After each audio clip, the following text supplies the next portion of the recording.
Sebelum lanjut, Mimin mau ngucapin terima kasih buat orang baik yang udah nyawer. Kali ini ada dari Tawis Akim Fedora 100.000. Pesan, salam sukses. Buat orang baik yang udah nyawer, Mimin mau ngucapin terima kasih banyak. Semoga semakin bertambah rezekinya, panjang umur, dan sehat selalu. Kita lanjutkan ke intronya. Ichikewir. Kembali lagi bersama channel kita semua.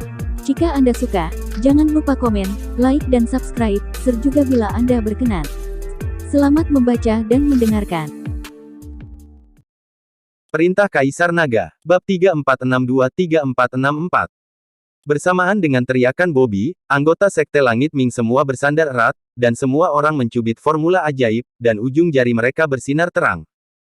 Bobby melambaikan kedua telapak tangannya bersamaan, menyebabkan pola formasi terus bergerak, sementara dia menatap pola formasi dengan cermat, mencari mata formasi untuk menghancurkan formasi. Namun pola formasinya seperti mengalami turbulensi, terus-menerus mengamuk, dan sulit untuk diamati sama sekali. Dari waktu ke waktu, beberapa orang terluka oleh turbulensi pola formasi. Pemimpin, formasi ini terlalu kuat, ayo cepat keluar. Bobby tidak bisa bertahan lebih lama lagi, jadi dia berkata pada Preston. Preston tidak berbicara, tetapi menatap dengan cermat pada formasi yang melonjak, lalu mata langit terbuka, dan seluruh ruangan langsung berubah menjadi merah darah. Formasi bergelombang menjadi sangat jelas di bawah mata langit Preston, bahkan arah dan lokasi formasi bergelombang terlihat jelas oleh Preston. Di kiri depan, 15 langkah lagi adalah mata formasi. Semua pola formasi ini mengalir keluar dari tempat itu, kata Preston keras. Setelah mendengar ini, Bobby buru-buru mengikuti instruksi Preston dan menuju mata formasi melawan pola formasi yang melonjak. Tepat ketika Bobby meninju mata dengan seluruh kekuatannya, sebuah celah tiba-tiba terbuka, dan Bobby tersedot ke dalamnya. Setelah melihat ini, Preston memimpin Sekte Langit Ming dan yang lainnya untuk mengejar dengan cepat, tetapi juga tersedot ke dalam celah. Kemudian celah tersebut menghilang dan kembali ke tampilan aslinya, dan formasi terus melonjak. Tetapi beberapa anggota Sekte Langit Ming yang baru saja terluka telah ditinggalkan. Beberapa orang hanya bisa menunggu untuk dibunuh oleh pola formasi lagi. Saat ini, Dev juga telah mencapai puncak gunung. Melihat aula megah yang diselimuti kabut peri, Dev dipenuhi dengan keraguan di dalam hatinya. Meski bingung, Dev tetap berjalan menuju aula utama. Ia melihat pintu aula utama terbuka, dan jelas ada orang yang masuk ke dalam sana. Setelah Dev melihat-lihat, dia juga masuk ke aula. Segera setelah dia masuk ke aula, Dev perhatikan bahwa cahaya di aula berkedip dan formasi melonjak. Tampak jelas bahwa seseorang telah mengaktifkan formasi. Melihat formasi yang kacau, sepertinya seseorang baru saja bertempur sengit di sini. Dev tidak ragu-ragu dan berjalan langsung ke dalam formasi yang bergelombang, dan seluruh tubuhnya langsung dikelilingi oleh formasi tersebut. Formasi ofensif mulai menyerang Dev. Dev melihat beberapa biksu duduk bersila di tanah, ada luka di tubuh mereka dan wajah mereka sangat pucat, jelas mereka terluka parah. Ini adalah anggota Sekte Langit Ming yang diserang dan terluka dalam formasi, mereka terluka parah dan tidak dapat menjelajah bersama Preston dan yang lainnya, jadi mereka tetap tinggal. Dev melihatnya dan menebak bahwa ini pasti anggota Sekte Langit Ming. Orang-orang ini seharusnya terluka oleh formasi dan hanya bisa duduk di sini. Dev hanya melirik mereka dan tidak mempedulikannya, sebaliknya, dia sepertinya telah memasuki tanah tak bertuan dan berjalan langsung menuju mata formasi. Meskipun pola formasi ini sangat kuat dan agresif, Dev tidak takut sama sekali. Pola formasi itu mengarah ke Dev, dan Dev bahkan tidak repot-repot melihatnya. Karena Dev telah melihat bahwa serangan formasi ini tidak akan membahayakan dirinya. Avatar naga emas Dev terbuat dari tulang tembaga dan besi. Tubuh fisiknya telah mencapai titik kekuatan. Pola formasi ini tidak dapat menyakitinya. Anggota Sekte Langit Ming yang terluka semuanya tercengang ketika mereka melihat Dev berjalan menuju tempat di mana tidak ada seorang pun, seolah-olah dia sedang memasuki tempat yang sepi. Dengan banyaknya orang dari Sekte Langit Ming, mereka tidak dapat menerobos formasi bersama-sama, dan banyak anggota geng yang terluka. Pada akhirnya, mata formasi itulah yang ditemukan Preston dengan mata langit. Sekarang Dev sendirian, tanpa mengalami cedera, dan menemukan lokasi formasi dengan sangat mudah. Saya melihat Dev dengan ringan menekan telapak tangannya, sebuah celah terbuka, dan kekuatan hisap yang besar ingin menyedot Dev.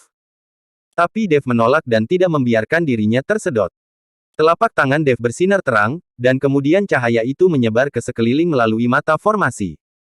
Hanya dalam sekejap mata, seluruh formasi terdeteksi, dan cahaya keemasan terus berkedip. Kesenjangan itu perlahan menghilang, dan kemudian formasi itu hancur dan menghilang seperti pecahan kaca besar. Pada saat ini, anggota Sekte Langit Ming yang terluka bahkan lebih terkejut lagi, terlihat jelas bahwa formasi ini hanya perlu menemukan mata formasi untuk dilewati, dan tidak perlu menghancurkan formasi tersebut. Namun Dev justru langsung mematahkan formasi tersebut. Ketika formasi tersebut dipatahkan, aula megah tadi menghilang tanpa jejak. Beberapa anggota Sekte Langit Ming yang terluka melihat sekeliling dan menemukan bahwa mereka berada di puncak gunung, dikelilingi kabut, dan bahkan bayangan aula utama pun hilang. Saat beberapa orang tertegun, Dev berjalan ke arah mereka. Apakah kamu dari Sekte Langit Ming? Dev bertanya. Salah satu anggota Sekte Langit Ming mengangguk, lalu bertanya dengan takut-takut, rekan Taois, kami dari Sekte Langit Ming. Saya ingin tahu siapa rekan Tem Taois. Dev tidak menjawab, tetapi terus bertanya. Di mana anggota lainnya dari Sekte Langit Mingmu? Di mana pemimpin sektemu? Dev tidak tahu apa yang dilakukan kekuatan isap besar dari celah itu. Dia takut dia dalam bahaya tersedot, jadi dia melawan dan menghancurkan seluruh formasi. Sekarang formasinya hancur, celahnya menghilang, dan bahkan aula utama pun menghilang, Dev tidak melihat Preston dan yang lainnya. Ini membuatnya sangat aneh, jadi dia bertanya. Saya juga tidak tahu. Mereka tertarik dengan celah tiba-tiba dalam formasi tadi. Jika Anda datang selangkah lebih awal, Anda mungkin tidak menghancurkan formasi dan memasuki celah yang muncul, dan Anda akan bisa berada di sana melihat mereka. Para anggota Sekte Langit Ming gemetar hari itu. Mereka menggelengkan kepalanya dan berkata. Ketika Dev mendengar ini, dia langsung kesal, sepertinya formasi barusan hanyalah permulaan, dan pasti akan ada lebih banyak formasi nanti, tetapi formasi tersebut tidak berada dalam dimensi spasial yang sama. Siapapun yang dapat merancang rangkaian formasi dan dimensi seperti itu pastilah seorang yang abadi. Rekan Taois, saya ingin tahu siapa Anda. Seorang anggota Sekte Langit Ming dengan ragu-ragu bertanya kepada Dev. Jika Dev adalah musuhnya dan mereka semua terluka parah saat ini, mereka pasti akan mati. Akulah yang membunuhmu. Dev tiba-tiba menyeringai. Senyuman Dev begitu menakutkan sehingga semua anggota Sekte Langit Ming terkejut. Rekan Taois, dendam apa yang dimiliki Sekte Langit Ming kami terhadap Anda? Kenapa Anda ingin membunuh kami? Para anggota Sekte Langit Ming ketakutan. Kamu tidak punya permusuhan denganku, tapi aku punya dendam terhadap Preston, dan sekarang kamu bersama Preston, itu artinya kamu juga musuhku. Dev menjelaskan sambil mencibir. Ketika beberapa anggota Sekte Langit Ming mendengar ini, mereka semua tercengang. Tetapi sebelum mereka dapat menjelaskan, Dev tiba-tiba melambaikan tangannya, dan seberkas cahaya melintas. Anggota Sekte Langit Ming yang terluka parah semuanya telah dipenggal kepalanya. Setelah membunuh anggota Sekte Langit Ming ini, Dev mulai mempelajari cara memasuki formasi spasial berikutnya. Pada saat ini, Preston dan yang lainnya, setelah tersedot, segera tiba di ruang lain, dan melihat bahwa mereka berada di padang rumput yang luas. Lingkungannya datar dan tak berujung, tetapi di kejauhan ada debu beterbangan, dan bumi berguncang, seolah-olah ada ribuan pasukan. Apa itu? Bobby melihat debu yang beterbangan di kejauhan dan berkata dengan sedikit gemetar.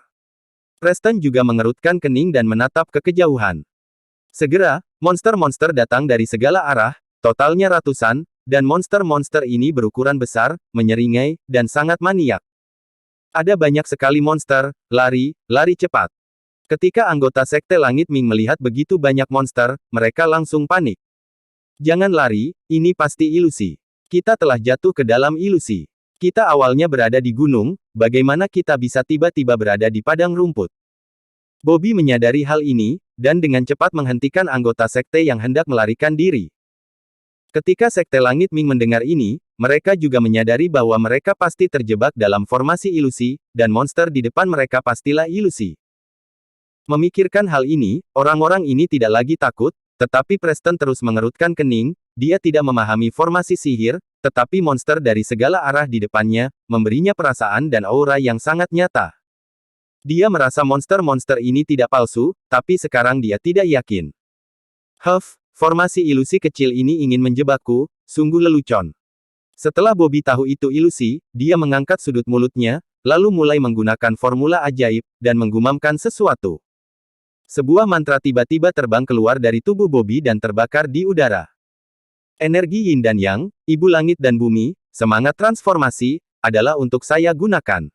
Itu menghancurkan awan dan langit, menghancurkan naga setiap hari, dan membunuh segala sesuatu ketika panah ilahi menyerang. Bobby melantunkan mantra untuk menghancurkan formasi ilusi, dan mantranya terbakar. Nyala api bahkan lebih dahsyat. Tapi monster dari segala arah sepertinya tidak terhalang dan masih bergegas menuju mereka. Melihat monster di sekitar mereka, anggota Sekte Langit Ming mulai panik lagi.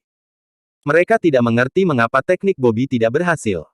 Melihat monster-monster itu hendak menyerbu di depannya, Preston tidak punya pilihan selain membuka mata langit lagi.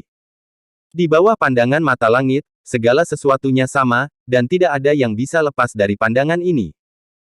Saat mata langit terbuka, warna dunia berubah seketika, tapi monster-monster itu masih meraung dan bergegas menuju Preston dan yang lainnya. Ekspresi Preston berubah, ini bukan ilusi, monster-monster ini nyata, lari, lari. Setelah Preston selesai berbicara, dia langsung pergi. Kemudian dia menggunakan sihir ruang spasial untuk melarikan diri dengan cepat. Preston melarikan diri, dan dia bahkan tidak peduli dengan Bobby dan yang lainnya. Melihat Preston melarikan diri, orang-orang dari Sekte Langit Ming juga panik. Terutama Bobby, yang berkeringat deras, tapi tidak ada gunanya sama sekali. Lari, lari cepat. Bobby akhirnya berhenti mengharapkan mantranya, langsung berbalik dan mulai berlari. Jika Anda berlari lebih lambat, Anda mungkin akan terkejar oleh monster-monster ini. Saat ini, semua orang di Sekte Langit Ming menjadi tersebar karena serangan monster. Bobby tidak tahu berapa lama dia berlari. Bobby terengah-engah. Setelah berhenti, dia menyadari bahwa hanya ada beberapa orang di sekitarnya, dan yang lain serta Preston telah pergi ke suatu tempat. Saat ini, Bobby sedikit kelelahan. Apa-apaan ini? Tempat ini rusak. Apakah mungkin ada harta karun? Bagaimana bisa kita tiba-tiba ditransmisikan ke sini? Melihat padang rumput tak berujung di sekitarnya, Bobby panik. Dia tidak ingin terjebak di sini. Jika medan perang para dewa dan iblis ditutup saat ini, mereka akan terjebak di sini selamanya. Siapa yang tahu medan perang para dewa dan iblis akan terbuka kapan lagi? Pemimpin, apa yang harus kita lakukan? Seorang anggota Sekte Langit Ming melihat sekeliling dan bertanya dengan ketakutan. Apa lagi yang bisa kita lakukan? Cari jalan keluar. Jika kita tidak bisa keluar, kita akan terjebak di sini selamanya. Bobby menghela nafas, dan hanya bisa memimpin orang untuk menemukan jalan keluar. Tidak lama setelah Bobby dan yang lainnya pergi, tempat mereka awalnya berdiri, tiba-tiba terjadi fluktuasi dalam kehampaan, dan kemudian formasi melonjak seperti gelombang. Perlahan, sebuah celah muncul di kehampaan, dan Dave melompat langsung dari celah tersebut. Ternyata ini adalah formasi ilusi, namun mata langit Preston tidak dapat melihatnya, jadi dia mengira itu adalah pemandangan nyata. Bersambung.